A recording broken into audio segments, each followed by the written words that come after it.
What's up, everyone? Welcome to Unmasked, where things are discovered, uncovered, brought to the light, and made known. I'm your host, Lamar Bragg, coming live to you from PG County, Maryland.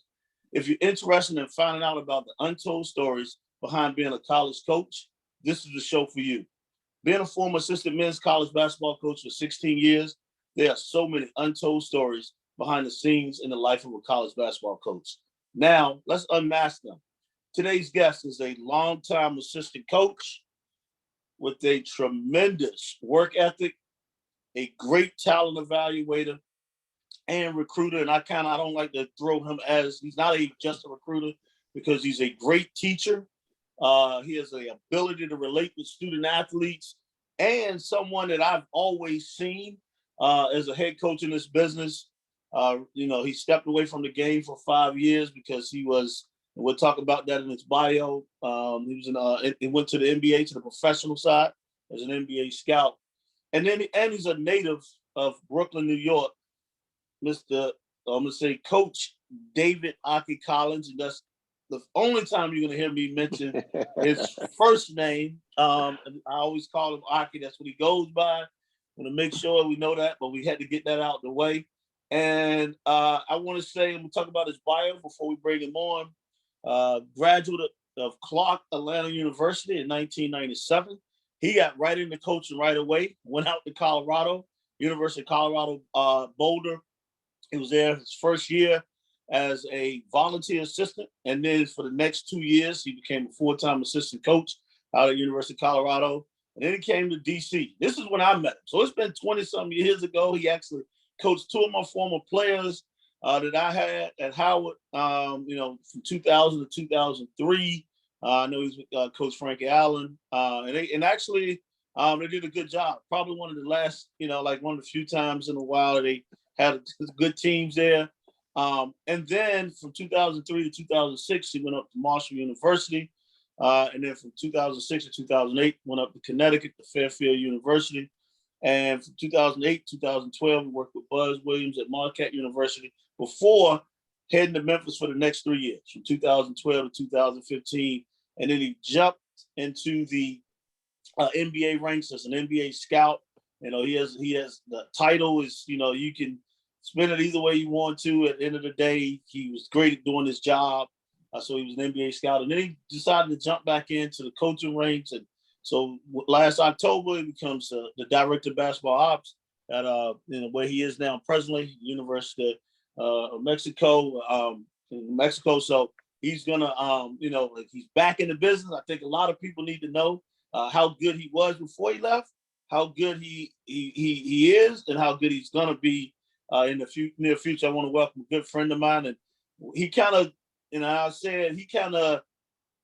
I talked with him about going onto the side of scouting, and that was one of the main reasons. He's one of the main reasons that he convinced me about going to the scouting side in NBA. So I want to say welcome to the show to my good friend Aki Collins. I appreciate it, man. Thank you for having me. Well, Aki, we're gonna get right into it, man. We're gonna go and we'll get unmasked, man. Like one of the first questions, we're gonna go back, to when you first got in this business, whether you was at Colorado for the first time or whether it was Howard. Like, man, there's no handbook to being a college coach. I mean, you jumped in from an early age, so it wasn't like, you just thrown into the fire a little bit. Tell me about that first day, first week, first month after things are done with human resources and orientation. You volunteered that first year, but like even when it was time to get on the road and all of those things to play, but like no one gives you direction. So talk about that, man. Like what that was like. Well, it was weird. I went out to Colorado to work their basketball camp. My godfather, Mike Williams, who's passed away, was the head coach at Colorado College, and he knew Terry Dunn, who was an assistant at Colorado. So I finished school and I wanted to get into the business. So he said, come on out and work our camp.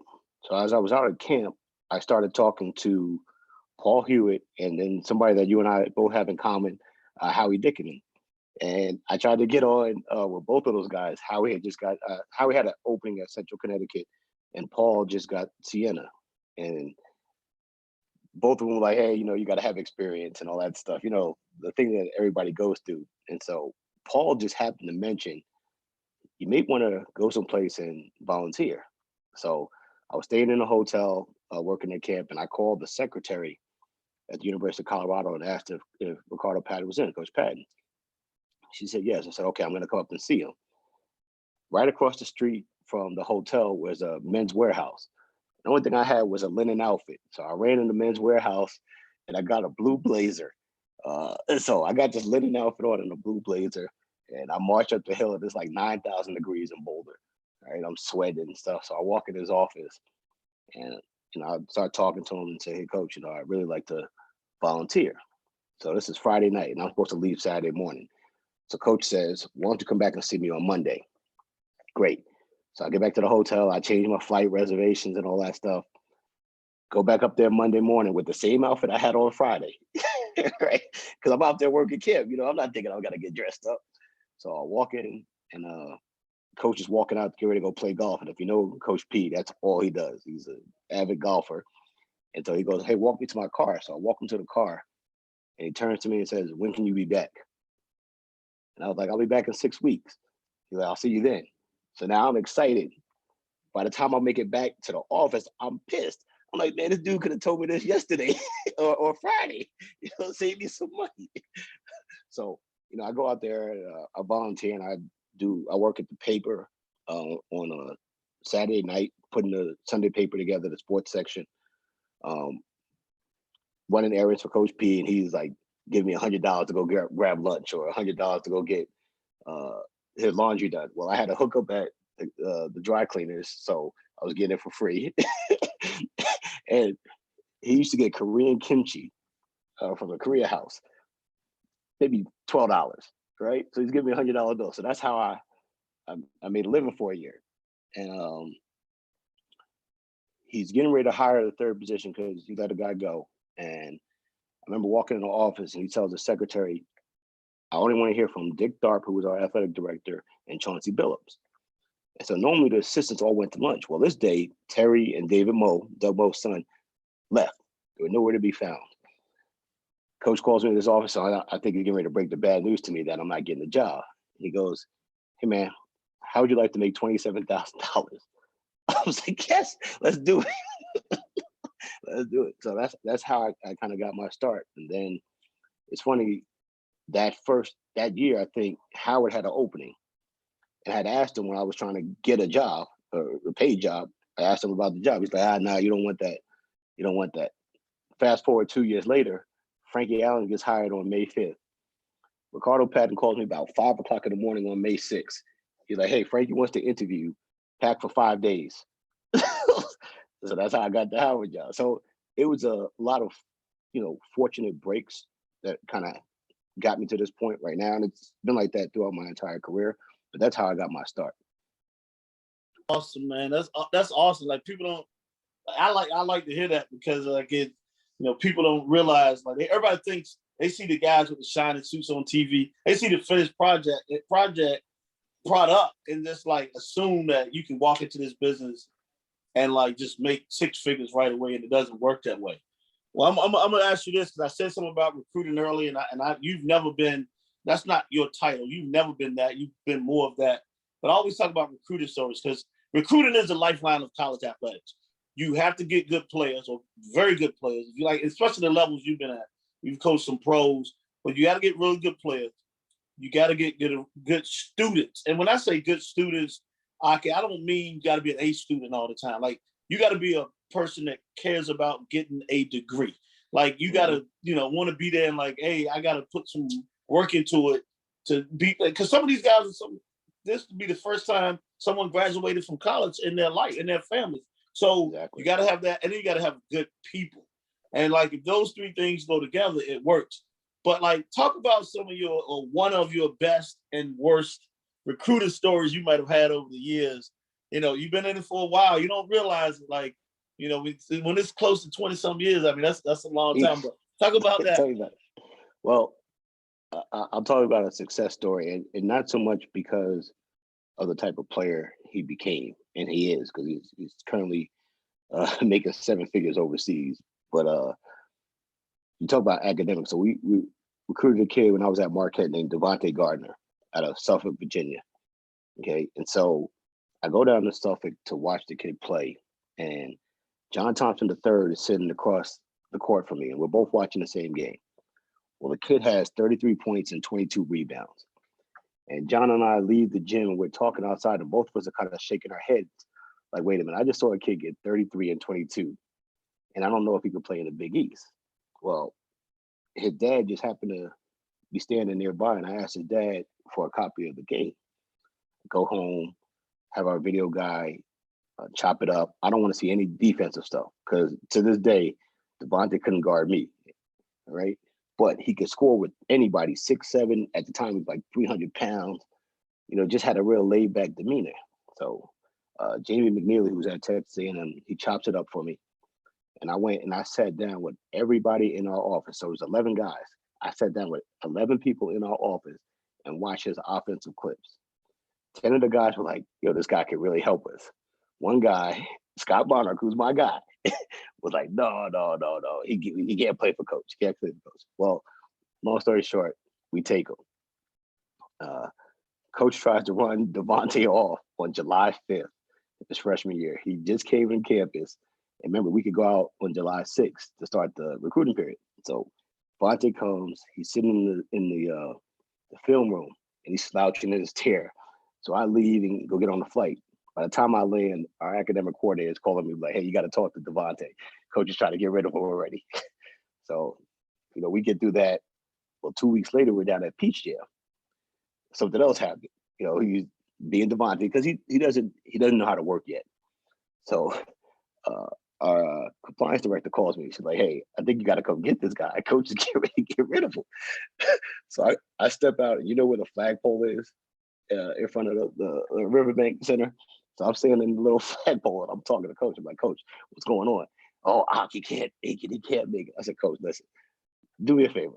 Let me handle him. All right. If he doesn't pan out this year, you can fire me. Like you got to trust me on this one, coach. Well, long story short, his freshman year, the only time we're playing the kid is when it's baseline OBs and it's our ball. We inbound it to him, he scores. Next dead ball, he's coming out because he can't guard anybody. Fast forward to his junior and senior year. This is still when the Big East was real. Devonte Gardner was the sixth man of the year his junior year and his senior year. Played in two Sweet 16 teams and an Elite 18. Like I say, he's over in Japan right now, making seven figures. They named a sake after this kid. And so that's the basketball part of it. But the part that people don't really know is in high school, he was diagnosed with a learning disability. Okay. Where they really didn't think he could go to a 4-year school. They were talking trade schools with this kid. The kid graduated on time from Marquette University. He was our best student athlete in terms of being able to take what the instructor said and be able to regurgitate that to our academic people, our academic resource people who were able to help him, right? And so I tell him he got married 2 years ago. And so the joke is he met his wife up in the help center. She was one of the student tutors. I said, okay, man, so you got your degree and your wife all in the same building. I got it. That's awesome, man, because I saw that kid grow up. He's a kid that's from my area, Kings Fork High School, like you said. Like so you saw that kid develop and grow. And like you said, a lot of people didn't believe in him. Luckily, you believed in him and you stuck with him. And coach, coach believed you at the end of the day. And he ended up having he had a very good career. And like you said, he's still doing something he loves to do. That's awesome. We talk about this business, man. You got out, you came back in, and we always talked about how this job is 355, 360 days a year. You don't get a lot. You don't get a lot of family and friends time, and people don't realize. Like, talk about what you had to sacrifice. I don't like to say giving up, achieving your current level of success, like when you were a coach. Because we're gonna get into some of the NBA stuff later. Because I always tell people now, I used to live. Everybody lives the dream, college coaches, but you live life when you become on the NBA side. So we're gonna talk about that a little bit as well. But talk about what what did you have to sacrifice to achieving your current level of success? Well, I think anybody that wants to be successful in this business has to give up a lot of the personal stuff. I was very fortunate. Like I said, my career is not the typical path. I've made moves that people kind of question and looked at me like, "What are you doing?" And majority of them have worked out. One or two may not have worked out the way I wanted to, but for the most part, it's been a good ride. I was fortunate when I got to Marquette because Coach hired Tony Bedford the same day he hired me, and Scott Monarch he hired a couple months, like maybe a month later. But he said he hired him because he wanted those guys to kind of be bookmarks for me. Tony on one end, Scott on the other end, and I'm kind of sandwiched in the middle. And they were supposed to help groom me, and I give them all the credit in the world because without those two guys, I wouldn't be where I am today in terms of my the knowledge I have for the game and just how to work within this business. And we'd be in the office till from 8 o'clock in the morning till 12:30, 1 o'clock in the morning. And then Tony and I would get on the phone as we're driving home and talk. And our wives be like, "Man, didn't you guys just spend the whole day together?" And so those are the things, that family time is what you give up. And, unfortunately in this business, we all know it, there's a lot of relationships that don't work. A lot of failed marriages in this business, especially the first time. You get married the second time, maybe it work out a little bit better because not only are you're still driven as a coach, but you also understand that there's something else that you need to try to balance. I think when you're in it and you're growing in this business, man, that balance max is tough.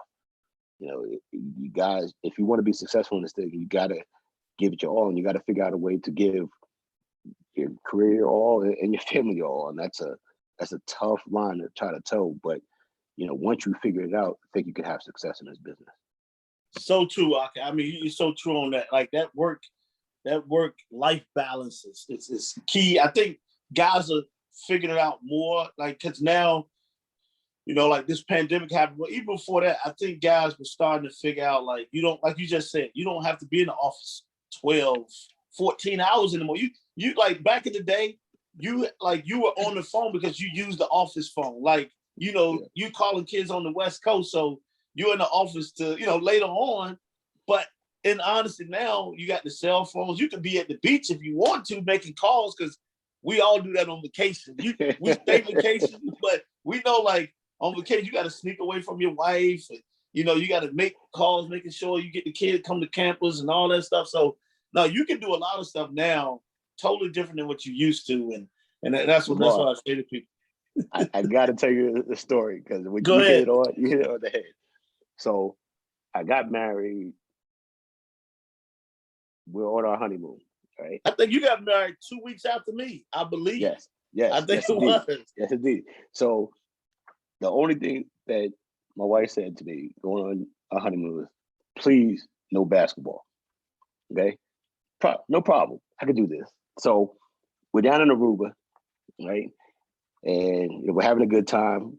But I had already pre-wrote some envelopes for recruits, right? And so every morning I get up earlier than she gets up. And so I write the little note about what I did that day, slip it in the envelope, and on the way downstairs, throw it at the front desk. Literally the last day we're there, I'm writing. She's like, "What are you doing?" I was like, "Oh." But the kid, so here's the kicker though. So the kid is Markel Humphrey. Okay. Well, it just so happened that Markel Humphrey, my sister-in-law, moved right across the street from Markel Humphrey. Like, I could stand on her back porch and see his front door. So she tells me, she goes, "You better get this kid." I signed him at Marshall.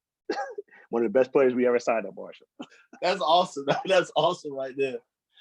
I would talk about this scouting. Scouting is huge, and when it comes to coaching in college basketball, like the amount of time you put into your film sessions, like you're watching 7-8 games of teams, or making sure your scout report is good enough, good to you got to present it to the players, and the terminology you use or the verbiage you use, you got to make sure you're saying the right things, because if you say the smallest little thing, they don't Like they can misconstrue things, and even the coach. Like for instance, you telling coach the kid has shot 2 for his last 30 from 3. Coach, he's struggling from shooting for 3. You tell the players that they're struggling. All they know is 2 for 30. They don't know. They didn't say he couldn't shoot. You like he's a capable shooter. They don't get that part. They want to they know to sag it off of him. He makes 2 in a game. Coach turning to you. You told me he couldn't shoot, coach. I never said that. And you can always tell who scout it is because you're like more animated on the sideline and all of that stuff. So talk about maybe your best and worst scout reports you've had over the years in this business. All right. So the worst, and it wasn't even bad. It just how it happened. So it's our first year at Marquette, and it's the first time I'm scouting the Big East team at Marquette. And so we're at Rutgers. All right. I know the information. I got it. I've been doing this. I got this. We're out on the floor and we're going through it. And literally, I hesitated just to collect my thoughts, like a half second. Well, Buzz jumps in. I got it. He starts doing his thing, right?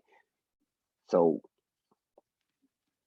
another drug, we stopped doing the scout. We were walking over to the sideline. He gets on me. Like he just rips me a new one. Don't ever embarrass me like that. It's my team. Don't embarrass my team like that. Like he just gave it to me. So I go out back and told this guy, come out there like, yo, you all right? I'm like, yo, I'm heated now because I know it, right? So after that, every time it was my scout, I'd be in my office, have my music playing, I'm diagramming the stuff, and Buzz will tell the story. He goes, he's like, after that, he was so locked in just because I was never going to hesitate. No, I don't believe in having a scouting report in my hand. Like everything is in my brain. And so we get into games and like the ball be getting ready to go out of bounds. And Tony sits on one side of me and, Scott's down there and Tony's always beating my leg. Awkward and getting ready to run. I'm like, yo, man, the coach down there doesn't even know what he's running yet. Can the ball land first? But it was that failure. And like I said, it wasn't major. It was just a hesitation just to collect my thoughts. But it was that moment at Rutgers that made me the guy that I am now in terms of scouting. That's awesome. That's awesome, man. That's awesome. And then hold on. And then, I saw this the other day and we were kind of joking about it. So this is thing, I think it's called Marquette Overload or something like that. And so they always show highlights of Marquette games. And they were showing Selection Sunday 2011. And one of our former managers said, yeah, it's always great when Coach Ock 40 has the first scout because it had gotten to the point that I had become so good at scouting that every NCAA tournament, every tournament we played in, whether it be an NCAA preseason, in season, I always had the first one. And then, obviously I would get another one. So like I had the Sweet 16, the Elite 8. Like I always had that first one because coach valued the fact that I could get us off to a good start. Hey, that's when you want the coach to value, value. And like he knew his strength. He knew that was a strength of yours. So that's awesome right there. I'm gonna ask you this: what's the biggest challenge you think you experienced? When you were in college coaching. I think the biggest challenge is as an assistant coach, knowing who can play for your head coach and who can't. All head coaches, they want that McDonald's All-American. And I think, and Coach and I had this conversation one time, we were talking about Jay Wright. And we talked about, because Marquette and Villanova, especially when we were in the league, there's a lot of similarities between the two teams. Like one year we played 3 times and the score was tied after the 3 games. Like we just that even a matchup between the teams. And so, but when Jay had his success, he started recruiting higher level guys.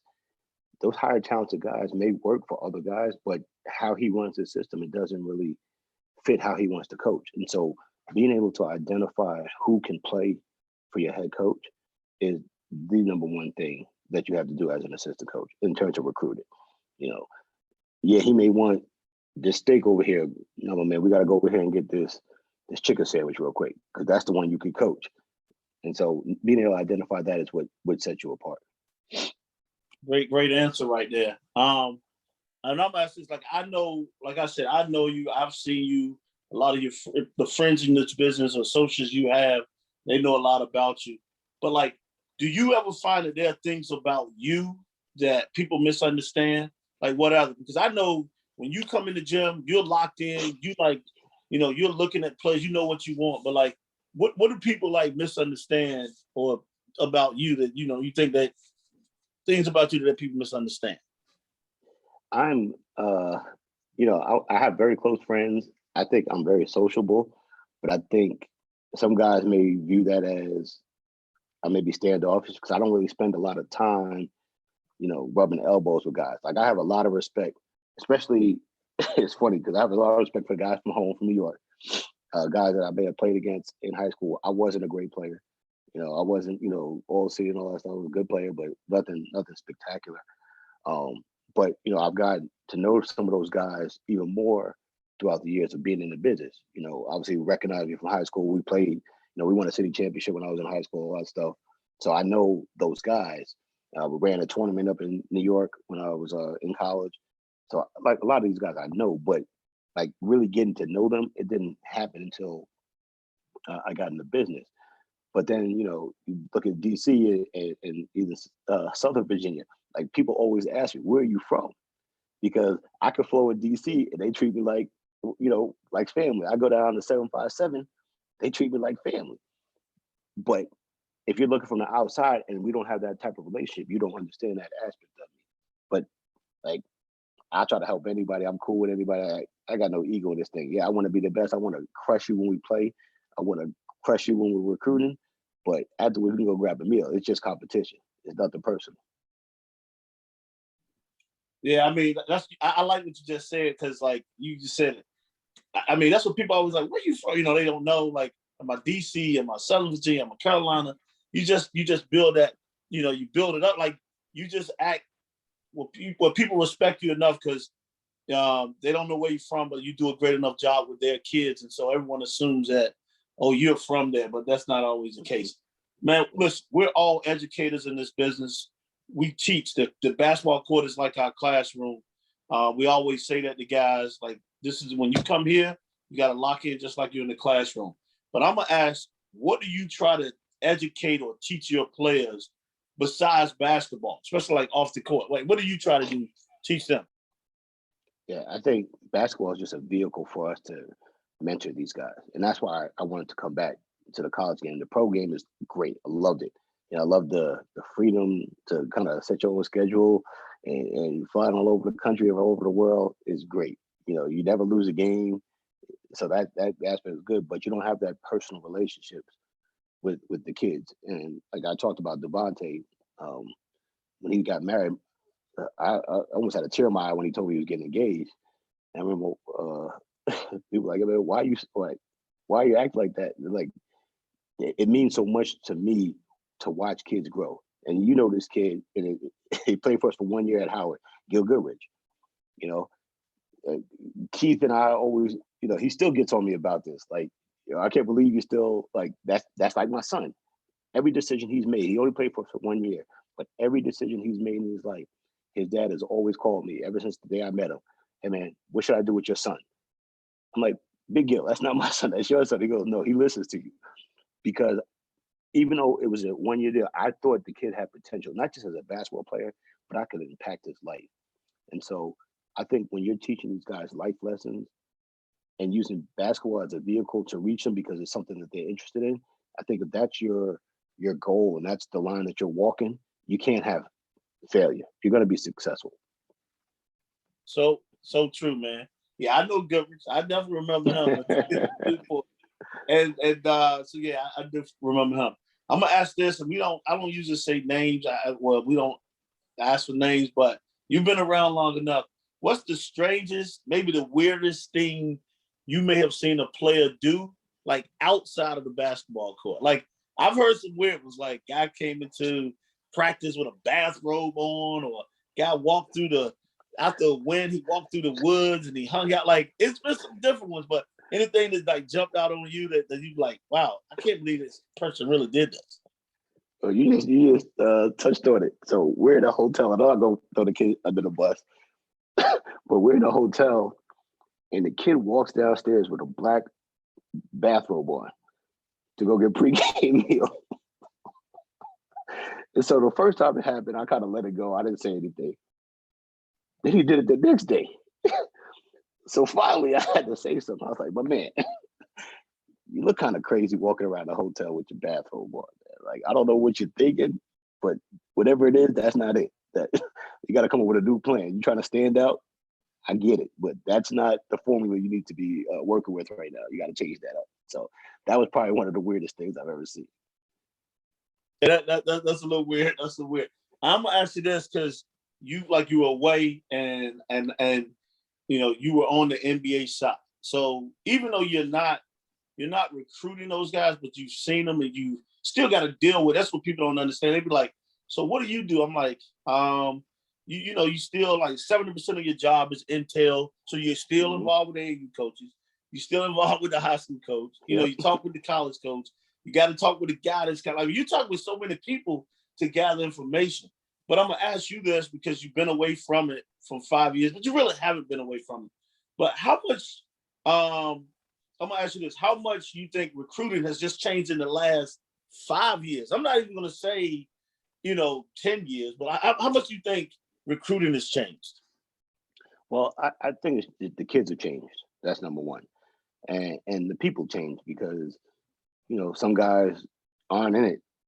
Some guys, like, you think about this, and this gentleman calling Tom Kachowski. It's like, you call Tom, you get the answer. You don't ever question his evaluation. He said he's a 3+. All right, that's what he is.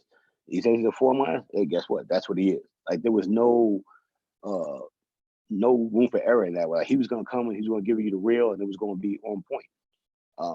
Now you're having to develop new relationships with some of the new guys that are in the business, and so that's the one change. But then just the kids, how you coach them is different. The social media aspect of it is different. They're listening to everybody and anybody, and it's even guys that aren't pros.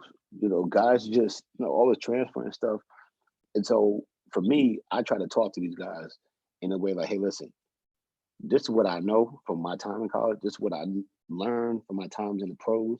Hey, listen, you need to treat that academic coordinator or that cafeteria worker with the same respect that you treat your head coach. Because guess what? That's who I'm calling.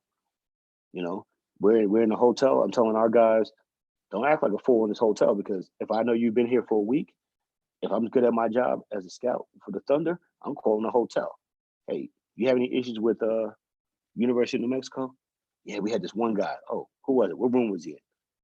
And I'm gonna trail back, try to find out if you were one of those guys.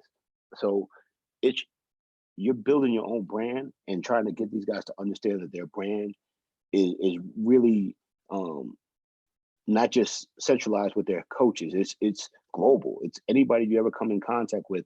You're building your brand, whether it be good or bad. And so I think that's the biggest difference. Just the social media, and then the people around these kids. Those are the only differences. True, that's so true, man. I'm glad you dropped that knowledge, dropped their knowledge for people to hear that and understand it. I'm gonna ask you this one because I would be remiss. Like I now more than ever, I ask this question because with the passing of John Thompson, with the passing of John Chaney, and you've been around some really good guys.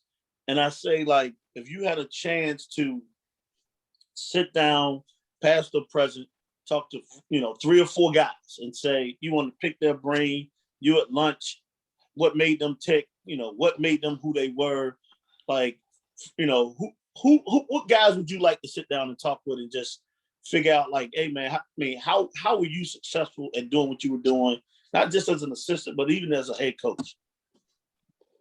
Obviously you mentioned 2 of them, just because their approach had some similarities to it, but they were very different. Coach Chaney's a 6 o'clock guy. I don't think John Thompson was a 6 o'clock guy, but he got both of those guys got their guys to play hard. One controlled it on the offensive end. Hey, I'm gonna go crazy if you turn the ball over. The other guy, he's up in your face. He's trying to create a million turnovers. He's playing, helter skelter kind of on the defensive end. So those 2 guys are just how they were able to navigate it. Obviously you got to throw Nolan Richardson in there because he navigated it as well and won a championship. There's so many guys that you want to, just all the older head coaches that have been able to do it, find success, navigate the terrain, especially back when they were doing it, where, now we have more opportunity. We don't have enough opportunity. We should be represented a lot more at the table in terms of head coaches and administrators, but we've come a good little ways from, 70s, 80s. John Thompson won it in what, 85, 84, so, that wasn't that long ago, and so being able to, talk to those guys and just kind of get some guidance on how to navigate it. But, we all try to chart our own path. Sometimes we misstep and then we got to recover. And, I think if you want to be successful in this, if you're like, this is my deal, I want to be a head coach, I want to be an assistant coach, I want to be an administrator, how you respond to whatever adversity you go through dictates the amount of success you're going to have. You can't go through this thing saying, okay, I'm not going to ever run into any adversity. It's going to happen. Your response to it, just like a team going on a run, how you respond to their run dictates the success you're going to have. And it's the same thing in life and same thing in coaching. Man, wow. I mean, you dropping some good stuff here, man. Love it. And you've talked about this, and because that's what you, out of all the stuff you said, you haven't talked about, the wins and the losses. You mentioned Sweet 16, but they didn't sound like some of the best things you had. Like, what's the biggest accomplishment you have experienced, since you've been a college coach? Because it didn't sound like to me it was the wins and all of that stuff. What was your biggest accomplishment, you think? Well, obviously watching those guys graduate and get married and play professional and all that stuff matters to me. But you kind of touched on it earlier. I think even with the success we had in Marquette, Memphis, even Colorado, the biggest success that I still take pride in, and probably because it hits in your hometown, is the job that we did at Howard. The year before we got it, they were 1-27. The year before that, they were 2-25. We get the job. They're facing 5 years probation, right? We win 10 games that first year the guys that we signed all had to sit out. Because I brought Aki Thomas and Kyle Williams with me from University of Colorado. But then we had the kid Ronnie Williamson, who barely played his freshman year on that 1-27 team. 3 years later, he's the player of the year in the conference. He dropped a 41 on Georgetown and 47 on this team. So, but that was that 2001, 2002 team. We won 18 games. I don't think Howard's won 18 games since then. Right? So, and people say, oh, it's 18 games. At Howard University, in that climate at that time, to win 18 games and losing the championship, and we should have won if Gil didn't go crazy in the semifinals and hit my man in the groin. I still think the fix was in because TV cameras weren't even on, but somehow Hampton found a way to get a copy of the tape and suspend them for the first half. Mind you, we had just beat them a week before, the only team to beat them that year. That's the year they beat Iowa State. But I think that was that season, that team is a team that stands out for me because of all the things that they had gone through prior to us getting there, and then the success that we had that year. And we had all those kids that went through 1-27 were essentially back for that 18 team. No, I do, and I remember that because I think the two kids I had were sophomores on that team. Yep. So yeah, I do because y'all didn't recruit them, because they didn't sign before you guys got there, and then you still coached them. And Kima Jackson and Ronald Miller were, those were two good kids. They weren't, they were good, but like you had better players, but they still were, a piece. They could be a piece of what you built, and those were character kids as well. They were great character kids, and that was a plus. And so I asked, like, you've been in this coaching for a while, like, what's your favorite word or phrase that you like to use? It could have been like on the court or you saying to different players or whatever. Like, what's your favorite word or phrase? I can't say it, man. I can't say it. You can use the PG version. But it starts with mother. Hey, that's I understand it. I understand it. I'm sure everybody else do too. Hey, people have no idea. Do coaches probably curse more than anyone ever? Like that happened? Hey, Antonio Barton, Will Barton's younger brother, played for us at Memphis. And so his junior year, we had Joe Jackson, Juwan Johnson, Chris Crawford. We had Tarek Black, all those guys, DJ Stephens, Joe Jackson. But anyway, so he would never take reps in practice. He was like, Coach, I don't need reps. I'll get in there, I'll do my thing. Let Joe and Chris get the reps at the one. So finally, I had to ask him because he used to always stand by me. And I'm like, Antonio, why do you always stand by me in practice? He said, because Coach, you always gonna say something fun. You're gonna cut somebody out and say something, and then turn around and say something funny. He said, I'm just here for the comedy. I said, man, Antonio. He goes, it's like what Bernie Mac said in Kings of Comedy. Mother could be used as in a million different ways. You're right. You're definitely right. Person, place, or thing. I like that. You're not the only one to use that. You're not the only one to use it. I'm gonna ask you this, man. What's the best piece of advice that you've ever been given? As a young coach, Ricardo Patton told me, he said, don't ever let somebody label you as a recruiter. He said, you make sure that you become a well-rounded assistant coach. Now, you got to be able to recruit. You got to be able to sign players, but you got to be able to coach also, or you're always going to be a recruiter. You'll never be a head coach. And so, I took that charge. And, I obviously got with Frankie and Coach Allen let me do my thing. It's funny because Kevin Baggett always used to call Frankie my daddy. He's like, some of the stuff that you get away with, say nobody else could ever get away with that. But Frankie was also trying to groom me. He was letting me make mistakes. He was letting me do what I got to do to grow, and always kept me close enough to where I never got, too far down or too high, but he always kept me even keeled. And, after that, I was ready to go. That's good stuff, man. Frankie was a real good guy. I don't think people realize how many individuals he has helped in this business.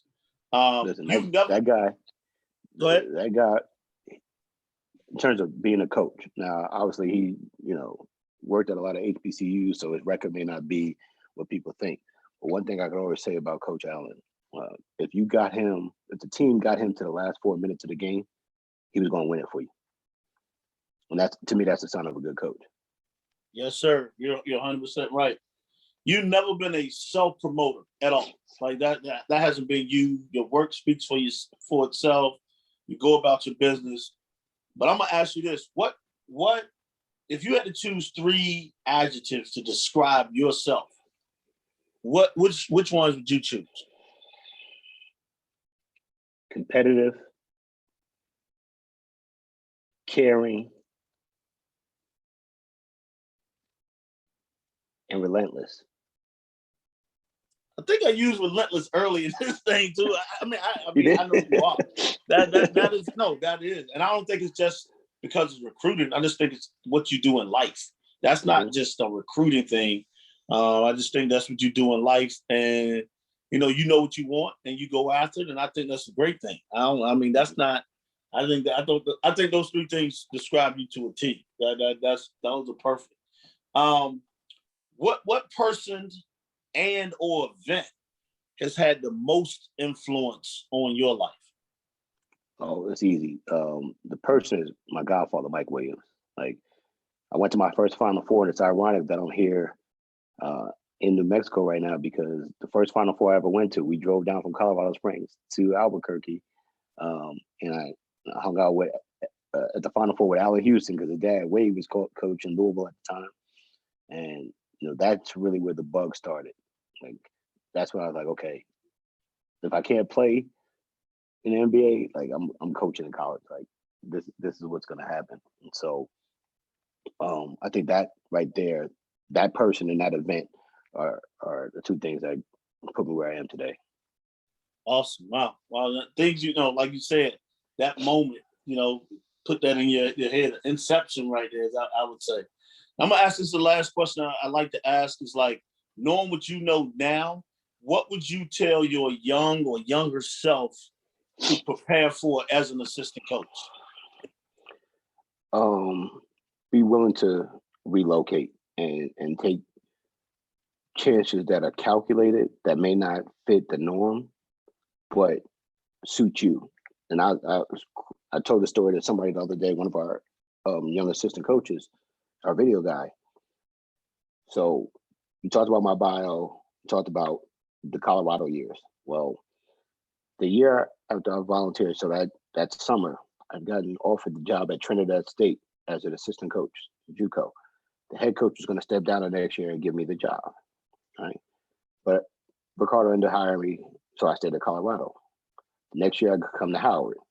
So that year that Ock and Kyle was sitting out, that summer, Kevin Baggin and I go out to Best of the West in LA. And I knew that Henry Bibby was looking for an assistant and he wanted to hire me. So we drove by campus, all right. So I fly out there on my birthday. Coach offers me the job. I come home. Frankie's talking to his wife. He's like, he's gone. He's not, because he asked me to give him 2 years. He's like, there's no way he's coming back. I come home. I tell Coach I'm staying, obviously. And I turned down USC. And I turned down for no reason. Number one, I told Coach I was going to give him 2 years. Number two, at the time, I just started dating my eventual wife. So I didn't want to go. But I always think, man, I probably should have went. Like, there's nobody that in this business said, hey, yeah, stay at Howard. Like, that was the absolute wrong thing to do. But my path said, this is where I need to be. So as a young assistant coach, don't be afraid to choose wisely, make calculated decisions, even if they're not popular decisions. This is your race. Nobody else can run it. You have to run it yourself, but you have to be willing to take some chances. Wow, love that. I love that, man. Well, look, Aki, I want to thank you again for being a guest on the show and being unmasked. Is there anything else you want to leave with the viewers, man? And I just want everybody to understand, in this business, there's no set course. There's there's nobody can say, hey, here's the master class. This is how you do it. You got to go out and meet people. You got to develop contacts, connections. People have to know who you are. And even if they don't know who you are, understand this, people are always watching your work. Like you talked about me going in the gyms, like I'm not the guy rubbing elbows all the time. I'm over in the corner. I'm doing what I need to do. But when we leave the gym, hey, we can kick it. But when you're out, just like I tell players, they have a brand.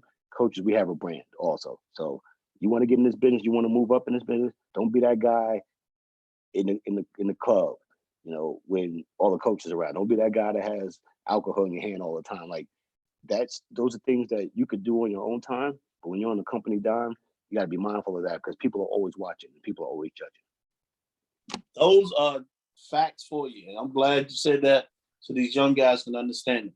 Well, I want to thank you viewers for watching another great show. Stay tuned for the next guest as we get them unmasked. See you next time and stay safe.